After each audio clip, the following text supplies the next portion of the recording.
All right. Thank you, Damon. Thanks for putting the pressure on, of course, but it's all right. We'll deliver. And I've purposely made this presentation kind of short and concise. So we'll have time for questions at the end. And if anything, I mean, the top priority is that, we don't want to hold anyone up for lunch. So gotta get through this. So anyhow, this is Gator Club social media best practices. Practical ways to find success. My goal here is not to overbog you with information. I'm purposely not going to go into things like analytics or stuff that I think is really kind of going to be out of the scope of this presentation, but just kind of easy things to remember to find success and engagement on your social media feeds. First of all, what is this guy's story, right? I mean, Damon went into a little bit ago.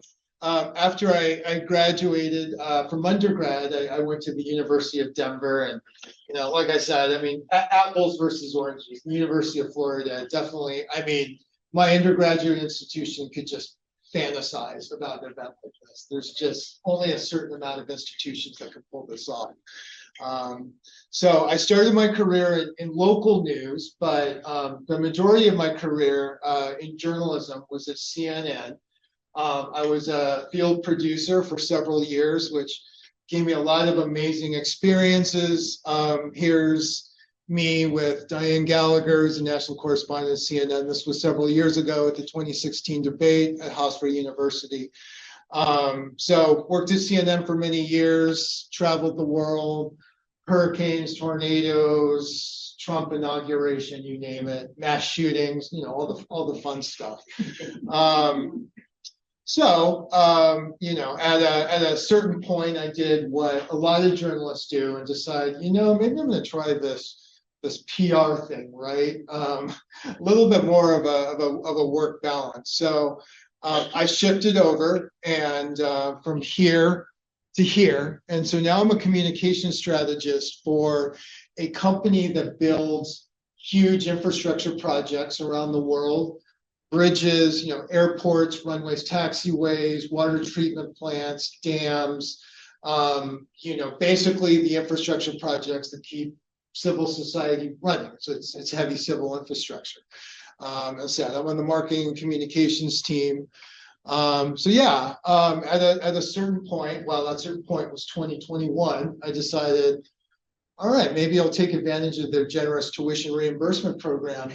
And I'll be honest, I when I was considering going for a master's degree, I looked at all the heavy hitters. I looked at Southern Cal, Northwestern, Syracuse. I won't even say Georgia, the Grady School. But to be honest, for what I was looking for, UF knocked it out of the park. Like I could not have found a better program, and the instructors were, amazing. One of my teachers was a former CNN anchor who was there, at the same time. She taught video storytelling. I have another professor who's a social media manager in Orlando, took 3 of her courses. And I mean, just so much great practical information that I instituted at work day one. So I cannot say enough about the College of Journalism and Communications here at UF.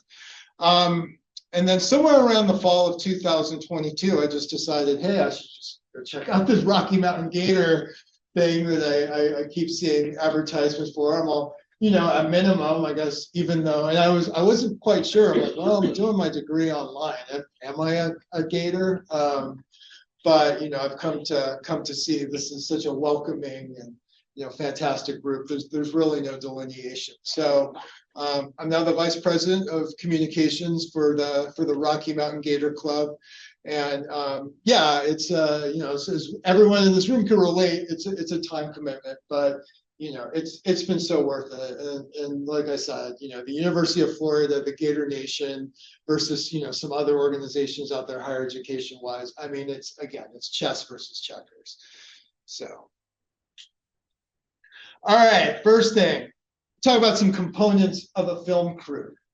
You've got the director, right? He's the ultimate visionary for a project.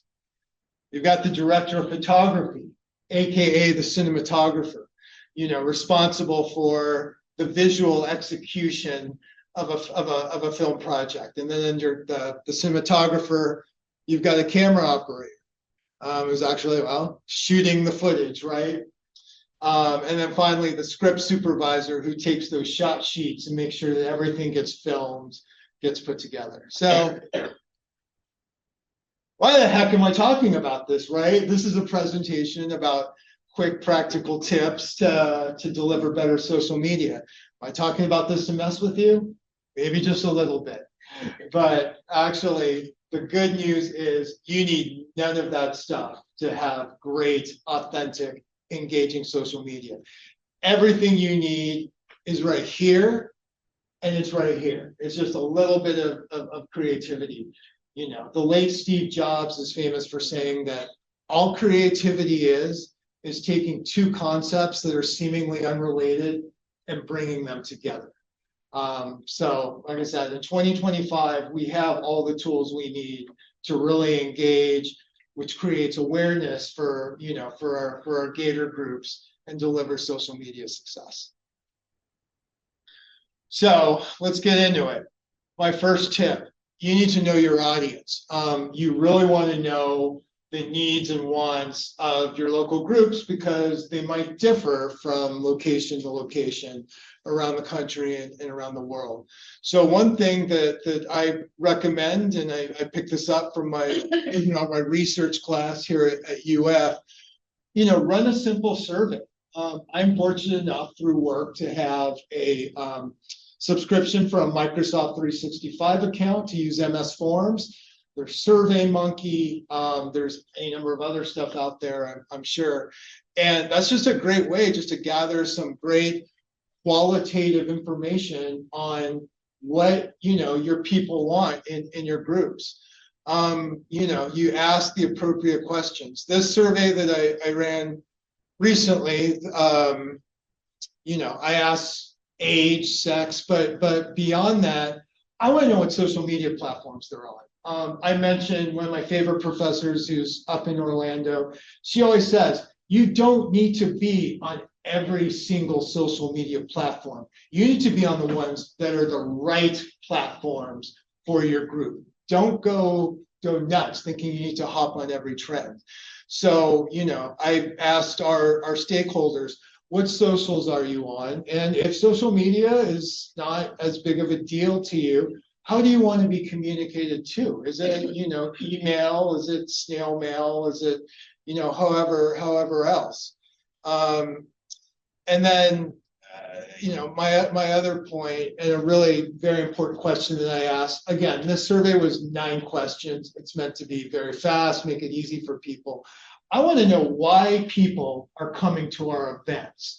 Are they coming because they're new to town? They want to meet, other Gators? Are they, wanting to relive the good times from school? Are they looking to network?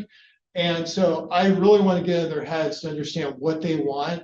And then what I'm going to do with that is I'm going to develop the 3 to 5 messages that define that Gator Club, and I'm not going to diverge from that. Everything is going to be on message. Everything is going to be on point. So my second tip after that is you need to be patient. The era where you could post something on Facebook and think that all of your followers are going to see that's long gone. It is now kind of shifted to a pay-for-play terrain, to where the social platforms, they want you to spend money, right, to get reach being, new people, discovering your content. The good news is that it's still possible to build an audience through organic social, as they call it, versus paid social. But you want to be consistent. The subject matter experts say, don't post and ghost, right?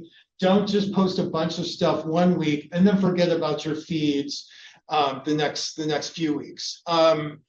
Social media experts, you ask 10 social media experts, how many times a week should you post? You probably get 10 different answers. But at the end of the day, you just got to do what's right for you. I mean, we're all volunteers. We only have so much time, but you need to follow a cadence, right? That is realistic and that's not going to, again, get you into this post and ghost situation.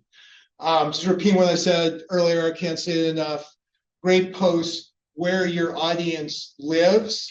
Again, you don't need to be on every single platform, and don't go crazy. Quality over quantity. Don't feel the need to post just because you want. I'll talk about this a little bit later. You want authentic content that's going to resonate with your capital L local audience, hyper localized things.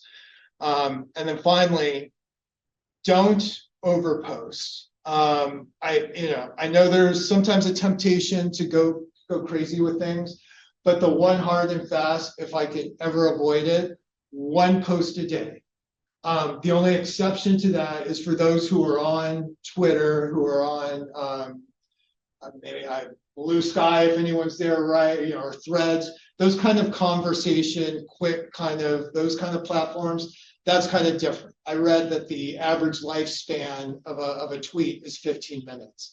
But for your Instagrams, your Facebooks, your LinkedIn, just one post a day. During football season, I will actually, when I'm out, shooting pictures, I'll hold on to my stuff and wait until Sunday or even Monday to post it, because I know that I've already posted my reminder in the morning before the game. So, I want to spread the wealth, right? So, I'll hold on to the material and post it later. All right. Talk more about, getting people to engage with your content, because this is so important. Engagement has really become kind of the key metric that the platforms look for to reward you with more reach, which is what we want. We want more of our followers to see our content. We want more of our non-followers to discover our content and become followers. Look, at the end of the day, I can't tell you what is the best kind of post, right? It's kind of trial and error. You're all going to have to kind of figure out on your own what works for your group. Videos, text posts, questions, polls, photo carousels. Like I said, try different things and just kind of see what resonates. As Christy Williford, our president, will attest, my least favorite, and I hope Toby with the Canva presentation is in this room.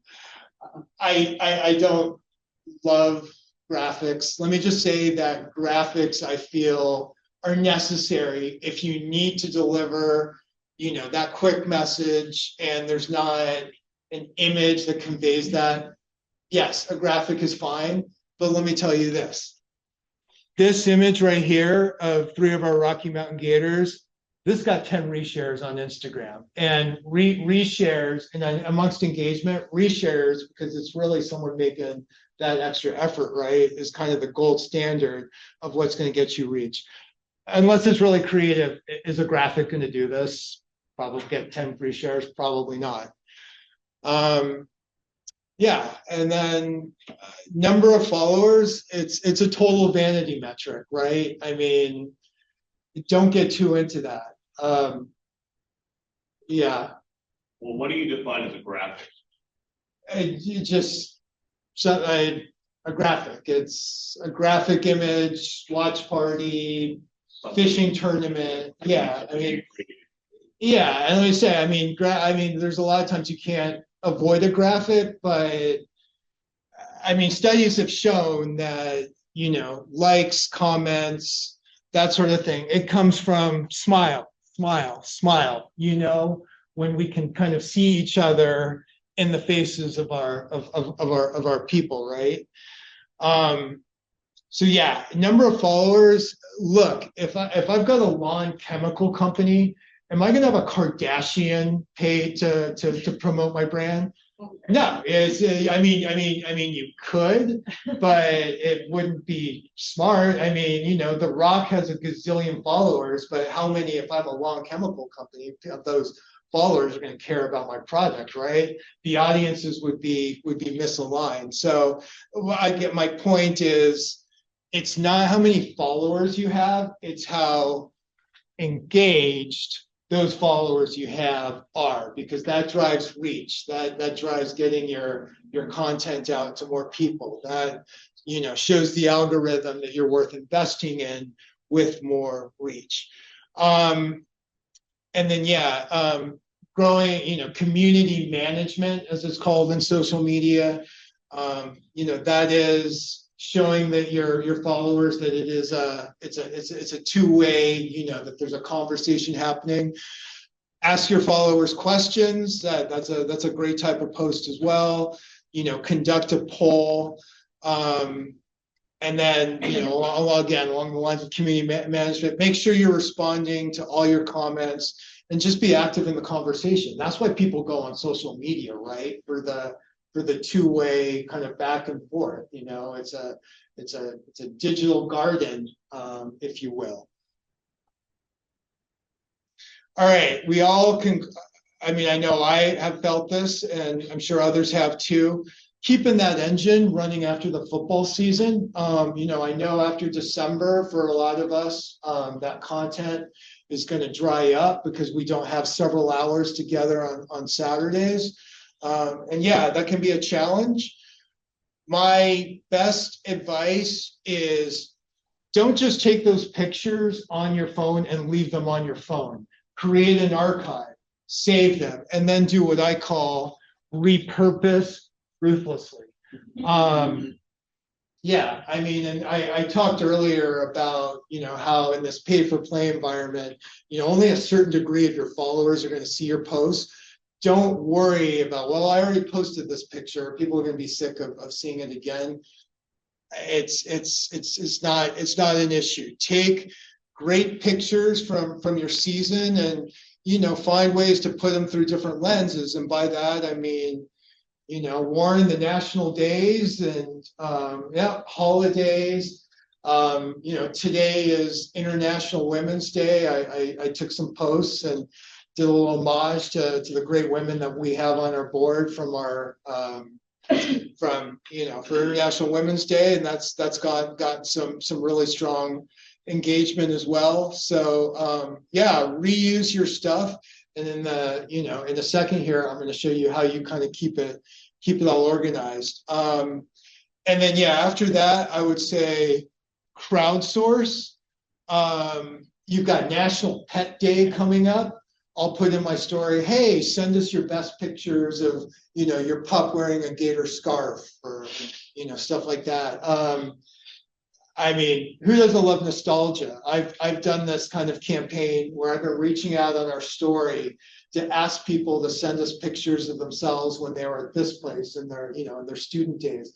I've gotten so many responses that I'm going to be able to do 2 posts a month, like well through the summer, right? And going back to engagement, I mean, stuff like that. Oh yeah, you look so young. Like that's the kind of stuff people like, comment, reshare on, and what have you. So yeah, some good tactics in here. I mean, this is my editorial calendar. This is February. Football season is over, and I've got stuff, just to say the least.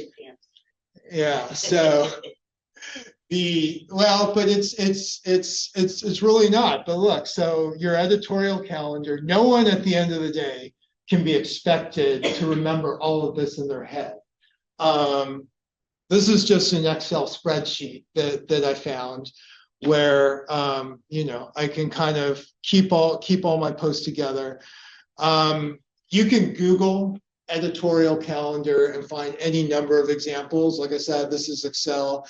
If you look, you would talk about advanced. If you look at like Fortune 100 companies editorial calendar, you'll see like hashtags and brand personas they want to hit and any number of other things. Look, for my small brain, I just want to know the stuff is scheduled and what platforms I'm going to have it on, and I can see what my open days are if I need to move stuff around. So Yeah, an editorial calendar, like I said, just to keep yourself honest, to be able to, keep you having content after the football season, is a lifesaver again for my small brain. So other tools that you can use, if you're so inclined. A scheduling platform, there's any number of things, and they give nonprofit discounts. Between who, go ahead. I'm trying to say questions for the end, but go ahead. Oh, I was hoping you were going to name a bunch. Oh yeah. So Hootsuite, Agora Pulse, Later is another one in that space. I use Buffer. Liz Levine isn't in this room, otherwise I give her a shout out. Nonprofit discount, I pay $9 a month. They just want to see a tax ID, and then they'll give you the severely discounted rate. That scheduling platform is where I can go in, schedule stuff ahead of time, and I don't need to kind of worry about it. You can schedule stuff out as far as you want. I mean, you can also schedule stuff in like Meta Business Suite if you want, but there's a 90-day limit. I mean, sometimes stuff will come into my head and I'll schedule it for like August, right? But with Meta Business Suite, it's free, but there's like a 90-day limit on how far you can schedule out. Plus, it only works for Meta, so like Facebook and Instagram. If you're on LinkedIn, you'd have to figure something else out. So the other thing I like about scheduling platforms, and like I said at the beginning, I don't want to go too into like the analytics because I think that's outside the scope of this presentation. But if you are so inclined to go that direction and think about, analytics growth and all that, your scheduling platform is going to be saving all your data. I know that this is the first football season that I've used Buffer. I know that we did well on social, but what I'm really excited about is now I'll have that data for next football season and be able to compare. Now I can benchmark, right, and kind of see how I did, and ostensibly I will have done better. So scheduling platforms, Canva, we heard all about that yesterday. We've also heard about the Gator clubs and affiliate groups, leadership support Facebook group. Yeah, a great place to ask others. And then offline, making friends. I'm very proud. Last year was our 40th anniversary of the Rocky Mountain Gator Club. We are the first Gator club west of the Mississippi, founded in 1984. And for our 40th anniversary, we had a really fleshed out campaign in the week of, I think it went well. In the run up to our big party, the week of the A&M game. Jason even got Danny Warhol to do a video for us. So. Yeah, you have some great videos out there. Thank you. Yeah. So yeah, we had the Danny Warhol video, and then one of the pieces I thought would be cool. Maybe we can get some of the other Gator groups to do like congratulations Rocky Mountain Gator Club, and Warren participated, Liz participated, the Martin County Gator group participated, and so my point being, when you make friends, network, think of stuff that other groups can do to kind of help with content. Maybe you can help them out in the future. And then finally, encourage other volunteers in your group to engage with your posts. You hear the phrase "comment for reach," or ask others in your group to reshare your posts. Likes are cool. Likes are kind of at this point seen as a little lazy. What I think the algorithm really determines as more valuable is when something gets a lot of comments, and especially, like I said, reshares. And then supposedly what Adam Nasseri, the head of Instagram, now says is that what they really, really like are like private reshares when you direct message something to someone else. I guess that really demonstrates that something's really, really special. But comments and shares, so maybe, ask others on your board when you have that really strong content to kind of help push the engagement up. So, all right, this is one of my favorites, scouting out other clubs. So when I was working at CNN, every once in a while, my least favorite job, I had to come in at 2:30 in the morning and write a script for morning live shots. And this script, started 2:30, write something, get it approved by the senior copy editors, and have it ready for 4 in the morning for the reporter to record. I'm like, how do you do all that in 90 minutes? I mean, I understand not everyone's a journalist and kind of understand this, but it's a really tight turnaround. So my friend Chaz, who regularly did that job, like I said, fortunately, I just had to fill in. I'm like, how do you do that so quickly? And he said to me, smart people invent, but geniuses steal. And so, yeah. And so what he was doing was going into the rundowns, the software for CNN International, another CNN network, and finding all of their scripts, copying and pasting it in, and like tweaking it up. And that's all he was doing, because it was a matter of necessity. So I'm a little OCD about this, but I have notifications set up for all the Gator clubs on my phone. Not saying something, this is just me, because I'm, a little nutso like that. And, I'm not gonna, who doesn't love getting a story post notification from the Cincinnati Gator Club at 9 o'clock at night? But I'm constantly seeing what other groups are doing to see what I might be able to repurpose for myself. So this, I think this is beautiful. This is the Lone Star Gator Club. Did you make that? Yeah. Oh, see, there you go. And you probably didn't know that someone hundreds of miles away was going to be. Like that. Well, I mean, look, to me, because like I said, I realize graphics have their place, but they're not my favorite. This is minimal graphic work, and look, most of it is really kind of letting the image shine. This is what I like so much about this. So our volunteer graphic designer in Denver, who I met with a couple of weeks ago, I said, because I want him to reimagine our game reminder post, I said, make me something like this. Right? This is kind of what I want to do. Something that really lets our photography, our people be the star and not necessarily the graphics. So that's so cool. I didn't know if anything happened. It was good. But yeah. All right, almost done here. Like I said, just kind of recap what I've said. Gathering elements in no way needs to be a big production. A smartphone and, like I said, a little bit of creativity, a little bit of heart. If you survey your people and understand their wants and needs and develop messages around what will resonate with them from what you learn, repurpose the content that you have, and just use it over and drive engagement that way. Because like I said, the pictures, when people see people that are familiar to them, they're much more likely to engage with your content. Like I said, hyper local.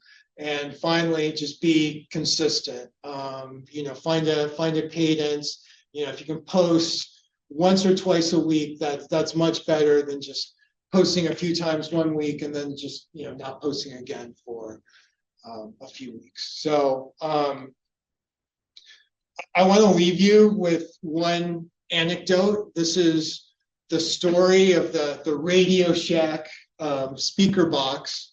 Like I said, the Rocky Mountain Gator Club was founded in 1984 in Boulder, Colorado.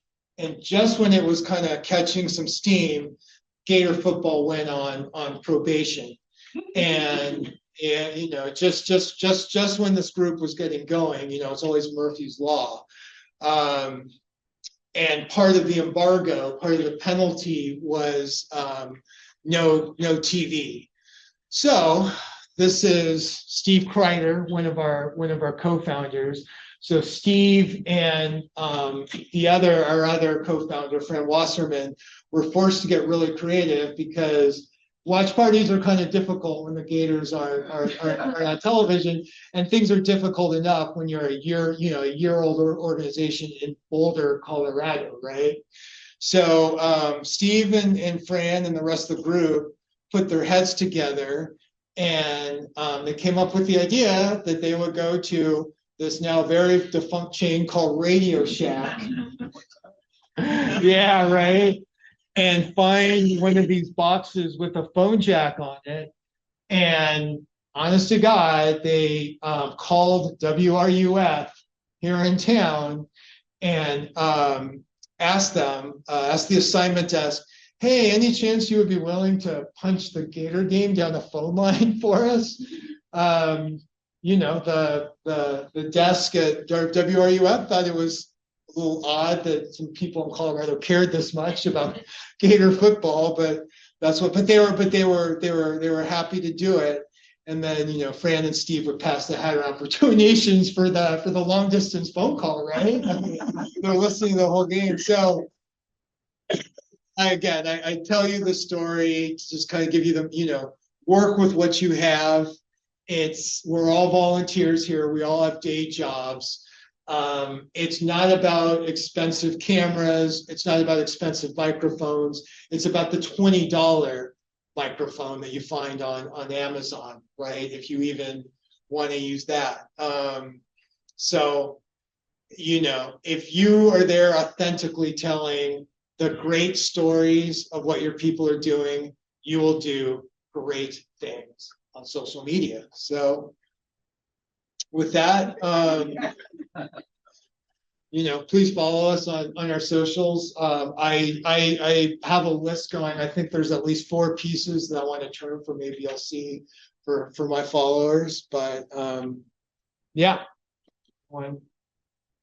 Is there a policy from UFAA as far as getting a release or permission to print people's image on websites? Well, So that's an interesting question that we decided there's not an official policy or like an official paperwork or anything, but we, on all of the bottom of our Eventbrite, letting people know about our watch parties and our events, we kind of just have a little disclaimer that by attending, you may be photographed and your likeness may be used on our social media. The website. Can you share that out? sure. Yeah. Yeah. And the other thing I'll say about that is I'm reasonable as you can probably relate. We're all used to that guy. I mean, at this point, I know who the people in my group are who don't want to be on camera. That's fine, even though they've agreed to be in our marketing by because of this verbiage. It's not like I'm gonna be like a jerk about it. My favorite. And not everybody is seeing that. Not everybody's going to our event page. We just kind of have it there just as like a cover yourself. There's the one guy who's involved in a lawsuit, and he doesn't want to be on social media because he doesn't want people to see him out celebrating, like i.e. the insurance company. Had one guy approach me, and he wasn't a Gator. I think his girlfriend was a Gator, and told me, "Well, I'm going through a divorce right now."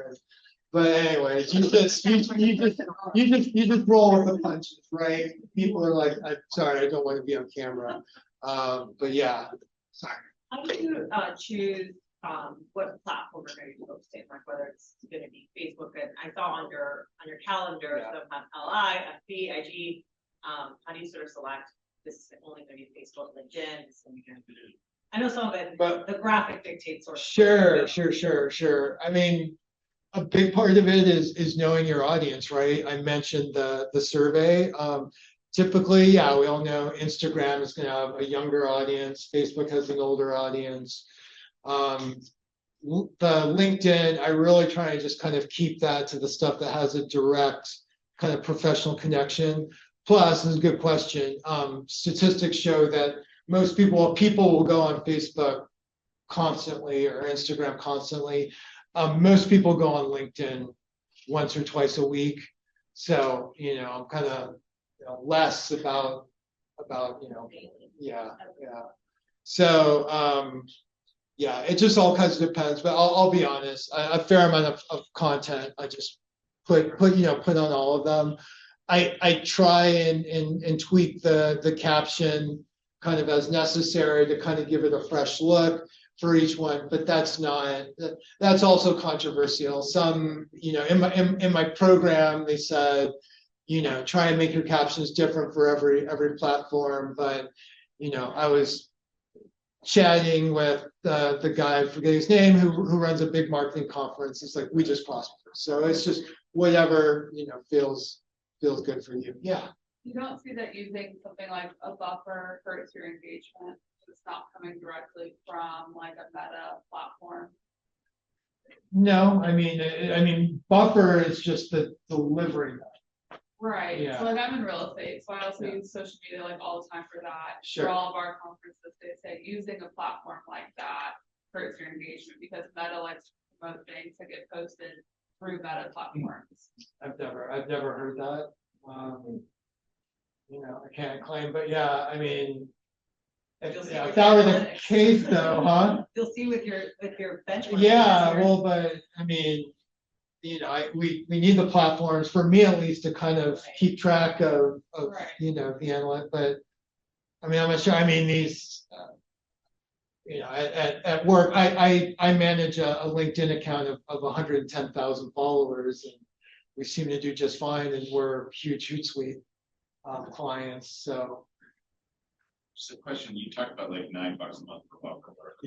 How much are you spending on social media just for costs, reposting and all that kind of stuff? Is it just really the buffer? It's really, for me, because I mean, look, I do shoot on a DSLR camera just because I happen to own one, but it's certainly not necessary. I mean, I can't say enough. I mean, the tools to really do social media production are smartphone. I mean, if you're interviewing people, try and make it a less noisy area so the mic just pick up stuff or like wind. But at the end of the day, it really shouldn't cost you much. I mean, buffer, a Canva Pro account, but now apparently we're all getting the enterprise, so that's one less thing. And I mean, again, you can go on Amazon, find a $20 microphone if you want, but you shouldn't need to spend huge amounts of money. At the end of the day, first of all, you've probably heard this, the best camera you have is the camera in your hand, right? And that can definitely be your smartphone and all. And at the end of the day, you really just want to have authentic content that your audience can relate to, right? So. And I want to tell a really quick cool story about Jason posted a story when we first got here on Friday, walking around the site on campus. He took a video of me and our other gator that's here with us. And then we were heading back here to Alumni Hall, and this kid came up to us and said, "Hey, are you the Rocky Mountain Gators?" We were like, "Yeah." And he's like, "I won your scholarship last year, and I saw you on your Instagram today walking around campus." Yeah. So then Jason was like, "Cool, can I interview you real quick?" And he pulled him up to the side and interviewed him about his experience on campus. Yeah. I'm just nerdy like that. Hey, But he is. Yeah, absolutely. One thing that has really worked well for the Tampa Gator Club is collaborations on Instagram. Like we did our pickleball tournament for the Tampa Knolls, and they have like someone that's fully dedicated to their social media and does reels, and I was like, that's not my responsibility at all. So they actually did it, and then they tagged us as a collaborator on Instagram, which now it shows up on our feed as all the Gators are liking and also, so it's like one less thing I have to do. But if you are collaborating with affiliate groups or other Gator clubs, like you don't both have to do a post. Like one person can do it and tag it. Kevin from Gator Military is phenomenal with it just because he's in Tampa. So like we did an Auburn watch party for basketball, and he took all the pictures and then added us as a collaborator, and I was like, great, that's one less thing off my plate that I have to do. And actually, and that brings up an excellent point that I really have a chance to go into, or a little bit. Let's talk about having others engage with your content. Research shows that a post from a human versus like a business account, like our Gator Club accounts, tends to get more reach, that tends to get prioritized. So yeah, if you have people out there who are willing to post on your behalf, that's another great way to then bring traffic back towards your accounts and grow your awareness. So Do you recommend then that we as individuals who are the admins for the different social media platforms that we post instead of posting it from the NWA Gator Club? By the way, everybody needs to follow NWA Gator Club on Facebook, LinkedIn, and Instagram, please, because we only have 2 clubs following. You're new, we're 1-year-old. I'm following. Okay, I'm following yours. Yeah. To answer your question, no, you most definitely need to post from your group accounts, but reshare. Okay. Yeah, reshare because that will drive up. And at the end of the day, I mean, that is your hub, right? Is your corporate account. So yeah, see Damon standing up, which means Yeah, we're getting close to lunch. Yeah. So any last questions for Jason? Okay, that's it for Jason. Now we want to Nothing started your recording here. Okay, or actually, here's one quick thing is that, all right, if anyone hasn't noticed, this is the camera. So I'm gonna get everybody to look here and smile for a second.